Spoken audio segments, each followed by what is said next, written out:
আপনার কথা আসলেই নুরুল দিনের কথা খুব মনে পড়ে। আমি ভীষণ মিস করি যে মঞ্চে আপনি আর নুরুল দিন করছেন না, অনেক বছর ধরেই করছেন না। আমরা নুরুল দিনের একটা পাঠাভিনয় তৈরি করেছি যেখানে মুখস্থই থাকে কিন্তু হাতে লাল শাড়িতে বাঁধানো স্ক্রিপ্টটা থাকে এবং বাচিক অভিনয়ে সম্পূর্ণ ইমোশনটা পাওয়া যায়, কিন্তু শারীরিক অভিনয় সেটা করা সম্ভব নয়। ছোট্ট জায়গায় আমরা এগুলো করি।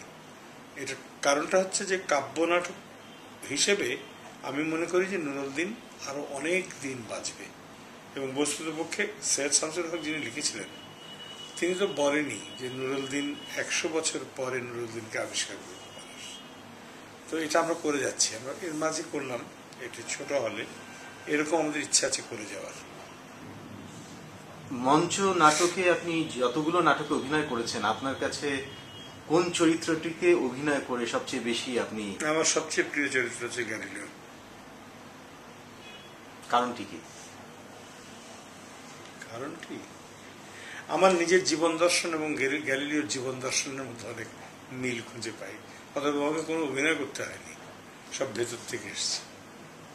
আন্দ্রিয়া সার্তি তার ছাত্রকে গ্যালিলিও জিজ্ঞেস করছে, বৃদ্ধ হয়ে গেছে, তখন আন্দ্রিয়া সার্তি এসেছে দেখা করতে যে আমি ফ্লোরেন্সে চলে যাচ্ছি।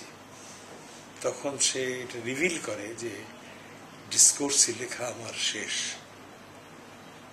তো আন্দ্রিয়া ভেবেছিল যে গির্জার কাছে আত্মসমর্পণ করে গ্যালিলিও শেষ হয়ে গেছেন, কিন্তু রাতের অন্ধকারে তিনি যে কষ্ট করে করে চোখে দেখতে পারেন না ঠিক মতন ডিসকোর্সি লেখা শেষ করেছেন, সেটা একটা নকল করেছেন, কারণ আসলটা জানেন উনি যে গির্জা ওটা নিয়ে চলে যাবে। নকলটা এক জায়গায় লুকিয়ে রেখেছেন একটা গ্লোবের মধ্যে।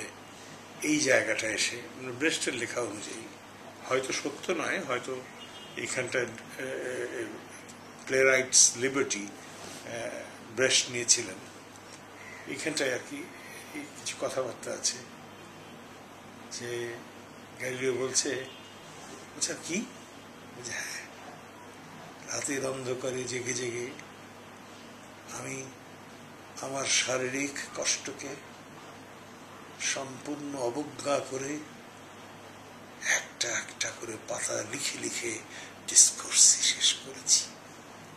ডিসকোর্সি এখন তৈরি পৃথিবীর চেহারা দেখবার জন্য। আমাদের সাথে বলে আছে আপনার কাছে, আছে আপনার কাছে, আছে আপনার কাছে কপিটা? তখন গ্যালিলিও বলছে আমার অহংকার বোধ এটিকে নষ্ট করতে দেয়নি।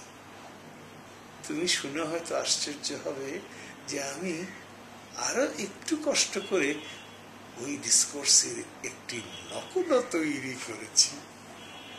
দুষ্ট বুড়ো। তারপরে বলছে দিন আমাকে, হ্যাঁ দিলাম তোমায়, তোমার কাজ হবে এটিকে ফ্লোরেন্সের আঙিনা ছাড়িয়ে বিশ্বের কাছে পৌঁছে দেওয়া। অসাধারণ। এখনো যখন বলি চোখে জল এসে যায়।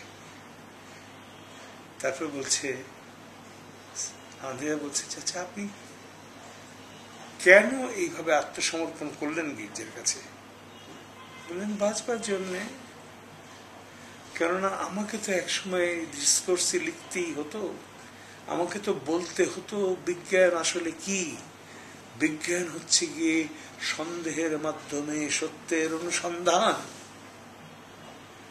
আর এই যে সন্দেহ এটি গির্জার রক্তচক্ষুকে আমার উপরে অত্যাচার করার জন্য প্রাণিত করেছে। অসাধারণ অসাধারণ। জাগোবাহে কণ্ঠে সবাই, এই জায়গাটি আপনার মুখ থেকে একবার শুনতে চাই। ওই কণ্ঠ আর নেই। হ্যাঁ, আমি বলি কি যে মহিলা সমিতির অ্যাকোস্টিক্স এত খারাপ, সেখানে 2000-2500 বার অভিনয় করার পরে ওইখানেই ওই পাদপীঠে আমার কণ্ঠটাকে বিসর্জন দিয়ে চলে এসেছি। যখন আব্বাস বলে আর কি আবার নুরুল দিন একদিন দিবে ডাক, জাগবা হে কণ্ঠে সবাই। অসাধারণ।